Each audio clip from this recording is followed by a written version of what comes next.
నమస్తే. ఆస్ట్రో మార్గం ఛానల్‌కి స్వాగతం. నా పేరు విజయలక్ష్మి. వేదిక అండి కేపీ ఆస్ట్రాలజర్.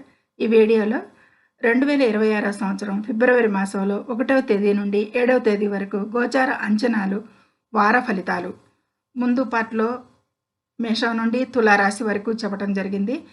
దీనిలో వృశ్చిక రాశి నుంచి మీనరాశి వరకు చెప్పటం జరుగుతుంది. వీడియో లెంగ్తీగా అవుతున్న కారణాల వల్ల 2 పార్ట్‌లుగా ఇట్లా చేయటం జరుగుతుంది అనేది. అయితే ఈ వారంలో చంద్రుడు కర్కాటక రాశి నుంచి తులారాశి వరకు చంద్ర సంచారం ఉంటుంది. 4 రాశుల మీదుగా సంచరిస్తాడు. ఇతర గ్రహాలు ఖగోళంలో అట్ ప్రెజెంట్ మిథున రాశిలో గురు సంచారం వక్రించి నడుస్తున్నాడు. ఇక సింహరాశిలో కేతు సంచారం జరుగుతుంది.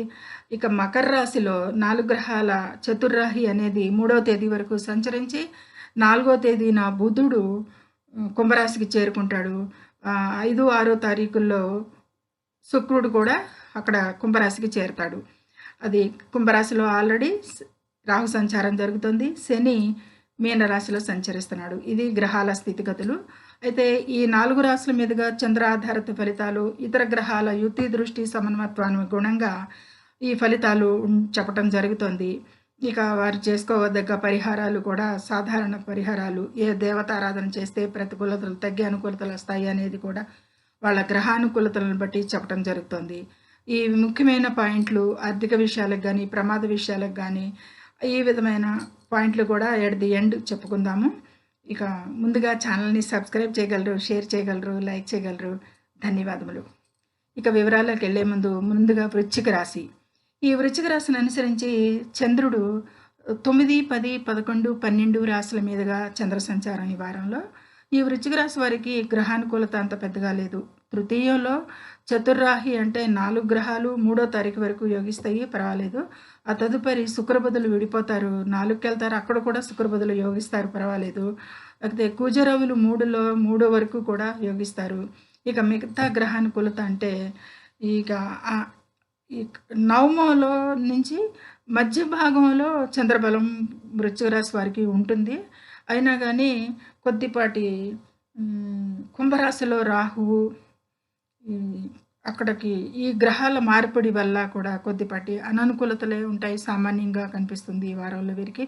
వృశ్చివారికి ఎక్కువగా వీరికి ఈ శుభాశుభ ఫలితాల్లో కంటే కూడా జాగ్రత్త తీసుకోవాల్సిన విషయాలు ఎక్కువగా ఈ వారం చెప్పదలుచుకున్నాను ఈ వృశ్చిక రాశి వారికి. ఇక ఆరోగ్య విషయంలో అయితే కనుక వ్యక్తిగతంగా చెప్పాలి అంటే కనుక వీరు ప్రయాణాల్లో ఈ వారం చాలా జాగ్రత్తగా ఉండాలి. యాక్సిడెంట్ సూచనలు ఎక్కువగా కనిపిస్తున్నాయి, చాలా అప్రమత్తంగా ఉండాలి. ఇక ఖర్చులు అయితే ఈ వారంలో విపరీతంగా ఉంటాయి. ఆదాయం ఉంటుంది, అట్లాగే ఖర్చులు కూడా అధిగమిస్తాయి ఎక్కువగా అనేది. ఆ విషయం మీద ఎక్కువగా ఫోకస్ ఉంచుకొని అధిగమించే ప్రయత్నం చేయాలి ఎక్కువగా, లేదంటే ఆర్థిక అస్థిరత ఏర్పడే అవకాశం ఉంటుంది. కొత్త అప్పులు చేయకండి. ఇక ఉద్యోగంలో ఉద్యోగస్తులకి కూడా అధిక ఒత్తిడి అనేది ఈ వారంలో చూస్తారు. ఉద్యోగంలో కూడా కొద్దిపాటి ఒత్తిడి ఉంటుంది. విద్యార్థులకైతే సామాన్యంగానే ఉంటుంది, అంత మీద అధికంగానూ లేదు, ఇంత అధమంగానూ లేకున్నా వారి ఏకాగ్రతతో ముందుకు సాగాల్సి ఉంటుంది. ఇక కోర్టు కేసులు ఎవరైతే ఉంటాయో ఈ వృశ్చిక రాశి వారికి, వారు ఈ వారంలో కోర్టు కేసుల విషయాల్లో తేలాల్సిన విషయాలు ఏమైనా ఉంటే కనుక రాజీ పడటం మంచిది అనేది సూచిస్తుంది గ్రహగోచారం. ఈ విధమైన అననుకూలతలకి కొద్దిపాటి జాగ్రత్తలు తీసుకుంటూ వీరు హనుమంతుడికి సింధూరం సమర్పించండి, ఆ ప్రతికూలతలు తగ్గటానికి అనేది చెప్పడం జరుగుతుంది. తదుపరి ధనుసు రాశి. ఈ ధనుసు రాశిని అనుసరించి అష్టమంలో, నవమంలో, దశమంలో లాభస్థానంలో చంద్ర సంచారం జరుగుతుంది. వారం ప్రారంభంలో సగభాగం వరకు చంద్రబలం తక్కువ ఉన్న వారం చివరాంతానికి చంద్రబలం పుంజుకుంటుంది. అలాగే 7లో గురువు అనుకూలిస్తున్నాడు. ఇక ద్వితీయంలో చతుర్రాహి జరుగుతోంది. తృతీయంలో రాహువు కొద్దిపాటి అనుకూలతలే ఉంటాయి అనేది చెప్పచ్చు. అయితే ఈ విషయాలకి గ్రహబలం బాగుంది ఎక్కువగా వీరికి. ధనుసు రాశి వారికి ఆరోగ్య విషయంలో మాత్రం ఇంత ఇది బాగున్న గ్రహాలు ఇది ఆరోగ్య విషయంలో అజాగ్రత్త వద్దు. ఎందుకంటే కనుక అష్టమంలో చంద్ర సంచారం అంత అనారోగ్య సూచనలకే కారణం కాబట్టి ఈ వారం ప్రారంభ దశల్లో మధ్య వరకు కూడా చాలా జాగ్రత్తగా ఉండాలి ఆరోగ్య విషయాల్లో. ఆర్థిక లాభాలు అయితే ఉంటాయి, కానీ వారాంతానికి ఎక్కువగా పుంజుకునే విధంగా ఉంటుంది. వారం మొదటి నుంచి కొద్దిపాటి అనుకూలతలు తక్కువ ఉన్న చివరాంతానికి పెరుగుతూ వస్తాయి ఈ వారంలో శుభాశుభ ఫలితాలు అనేది చెప్పొచ్చు. ఈ వారంలో మీరు ఏదైనా అనుకున్న ఆలోచనలు అవన్నీ కూడా కార్యరూపం దాల్చాలి అంటే గనక చివరి వరకు కూడా నిదానంగా జరుగుతూ వస్తాయి. అవుతాయి, కానీ వారాంతానికి అవుతాయి. వారం ప్రారంభంలో కొద్దిపాటి అనుకూలతలు తక్కువుంటాయి. ఇక హైయర్ ఎడ్యుకేషన్‌లో వారికైతే కనుక మంచి సమయంగా సూచిస్తుంది. విద్యార్థులకి బావుంది. శత్రువులైతే ఈ వారంలో మీ ముందు నిలబడలేరు అనేది చెప్పొచ్చు. శత్రుబెడద ఉండదు అనేది సూచిస్తుంది. ఈ విధమైన మిశ్రమ ఫలితాలకి ఈ ధనుసు రాశి వారు గురువారం దత్తాత్రేయ స్వామిని పూజించండి. ఇంకా మంచి అనుకూలతలుంటాయి అనేది చెప్పడం జరుగుతుంది. ఇక మకర రాశి. మకర రాశిని అనుసరించి చంద్రుడు 7, 8, 9, 10 రాశుల మీదుగా చంద్ర సంచారం. ఈ మకర రాశి వారికి చంద్రబలం వారం మొదట వారం చివరిలో ఉంటుంది. మధ్యస్థంలో చంద్రబలం తక్కువ ఉంది. అయితే మకర రాశి వారికి రాశిలోనే చతుర్రాహి అనేది 3వ తారీఖు వరకు జరుగుతుంది. రాశిలోనే 4 నుంచి కూడా కుజరవులు అక్కడ అంత పెద్ద అనుకూలంగా ఉండరు. అయితే గ్రహబలం సాధారణంగా మిశ్రమంగా ఉంది కాబట్టి, అయితే వీరికి ఈ వారంలో మకర రాశి వారికి ఆరోగ్యరీత్యా గనక కీళ్ళ నొప్పులు బాధించే అవకాశం ఉంది ఎక్కువగా. ఈ విషయంలో జాగ్రత్త తీసుకోండి. ఆస్తి వివాదాలు అయితే పరిష్కారానికి వస్తాయి అనేది సూచిస్తుంది. కొద్దిపాటి రిలీఫ్ ఉంటుంది. ఉద్యోగంలో కూడా ఉద్యోగస్తులకి మంచి స్థిరత్వం ఏర్పడుతుంది. ఉద్యోగస్తులకి బాగుంది.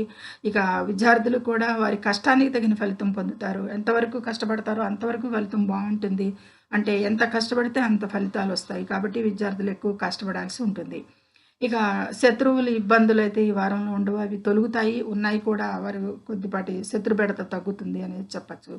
ఈ వారం ఇలా మిశ్రమ ఫలితాలు కంటే కూడా కొంచెం అధికంగానే ఉన్నాయి మంచి శుభాశుభ ఫలితాలు. ఈ వారంలో వీరు చేయదగ్గ రెమెడీ ఏంటంటే శనివారం నాడు శని చాలీసా పఠించండి. మంచి అనుకూలతలు ఉంటాయి ప్రతికూలతలు తగ్గటానికి.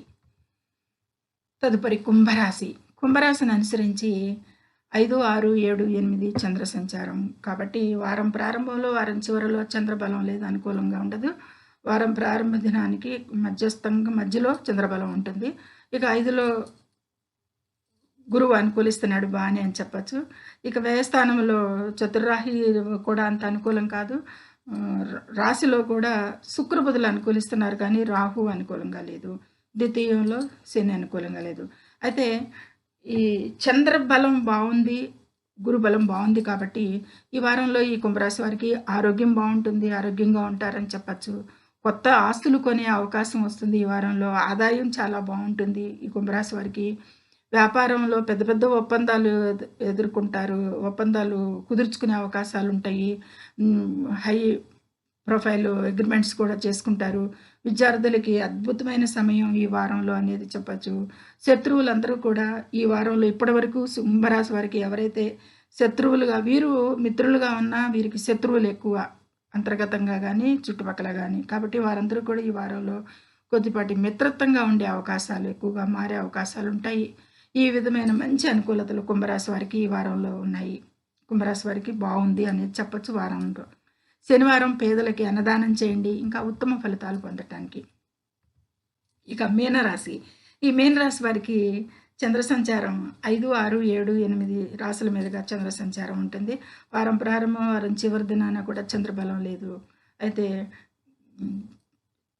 ఆరోగ్య విషయానికి వస్తే కనుక మానసిక ఒత్తిడి ఎక్కువగా ఉంటుంది ఈ వారంలో. వీరికి యోగా చేసి అధిగమించాల్సిన అవసరం కూడా వస్తుంది అనేది సూచిస్తుంది. ఆర్థికంగా అయితే కనుక పెట్టుబడులకి ఈ వారంలో అనుకూలం కాదు, జాగ్రత్త అవసరం. ఈ ఇన్వెస్ట్మెంట్స్ విషయాల్లో జాగ్రత్త పడాలి. ఉద్యోగంలో కూడా చాలా అప్రమత్తంగా ఉండాలి. ఈ మీన రాశి వారికి ఈ వారంలో అన్న అనుకూలతలు లేవు ఉద్యోగస్తులకి అనేది చెప్పటం. విదేశీ విద్య కూడా అంత సమయం అనుకూలంగా లేదు ఈ వారంలో. వారి వ్యవహారాలకి కానీ అంత అనుకూలించట్లేదు ఈ వారంలో. ఇక శత్రువుల విషయాల్లో కానీ కోర్టు విషయాల్లో కానీ జాగ్రత్తగా అప్రమత్తంగా ముందుకు నడవాల్సి ఉంటుంది. ఆచితూచి వ్యవహరించాల్సి ఉంటుంది. గురువారం విష్ణుమూర్తి ఆరాధన చేయండి, ప్రతికూలతలు తగ్గి అనుకూలతలకి అనేది ఈ మీన రాశి వారికి చెప్పటం. ఓవరాల్గా చెప్పాలంటే మీన రాశి వారికి కొద్దిపాటి అధమంగా ఉన్నాయి ఫలితాలు అనేది సూచించటం జరుగుతుంది. ఇక ముఖ్య సూచనలు ఏమైనా ఉన్నాయా అంటే కనుక ఈ వారం వృద్ధుల విషయంలో, ఆరోగ్య విషయంలో జాగ్రత్త వహించాల్సి ఉంటుంది ఈ వారంలో ఎక్కువగా అనేది సూచించడం జరుగుతుంది ఎక్కువగా. ఇక ప్రమాద సూచనలు అయితే గనక వృశ్చిక రాశివారు ప్రయాణాల్లో చేసేటప్పుడు, యంత్రాల మీద పనిచేస్తున్నప్పుడు కూడా చాలా అప్రమత్తంగా ఉండాలి. జాగ్రత్తగా ప్రమాద సూచనలు వృశ్చిక రాశి వారికి ఎక్కువగా ఉన్నాయి ఈ వారంలో. ఆర్థికంగా చూసుకున్నా, షేర్ మార్కెట్ విషయాల్లో చూసుకున్నా గనక కుంభరాశిలో గ్రహాల సంచారం వల్ల మార్కెట్‌లో వారంలో కొద్ది రోజులు అస్థిరత ఏర్పడి, తర్వాత లాభాలు పుంజుకుంటం అనేది జరుగుతుంది అనేది చెప్పొచ్చు.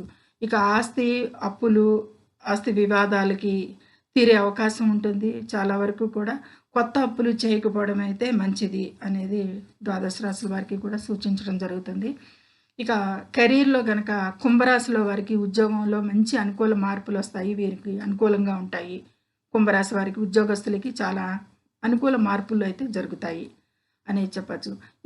ఈ విధంగా ఈ హైలైట్ పాయింట్స్ కూడా చెప్పుకోవడం జరిగింది. రెమెడీస్ చెప్పుకోవడం జరిగింది.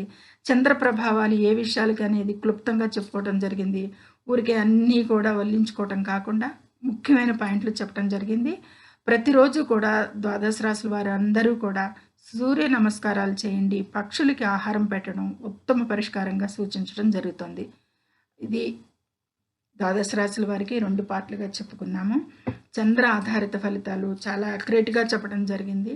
నా పరిజ్ఞానం సహకరించినంత మేరకు కూడా చాలా యాక్యురేట్‌గా చెప్పడం జరిగింది. అంతవరకు ఐ యామ్ షూర్. అయితే ఇదే గ్రహానుకూలత దశ, దిశ మన లగ్నాల నుంచి జరిగితే చాలా యాక్యురేట్‌గా ఉంటాయి. కాకపోతే ఈ ఫలితాలు మన లగ్న చార్ట్ నుంచి ఈ ఈ గ్రహ సంచారాలు మన లగ్నాన్ని అనుసరించి మన చార్ట్‌లో ఏ స్థానాలకి సంబంధించి ఉన్నాయో అనేది డీకోడ్ చేసుకుని ఫలితాలు చూసుకోవాల్సి ఉంటుంది. ఇదైతే చంద్రాధారిత ఫలితాలు చాలా యాక్యురేట్‌గా చెప్పడం జరిగింది. సర్వే జనం సుఖినో భవంతు. నచ్చితే లైక్ చేయండి, షేర్ చేయండి, కామెంట్ చేయండి, సబ్స్క్రైబ్ చేయండి, లైక్ చేయండి. ధన్యవాదములు.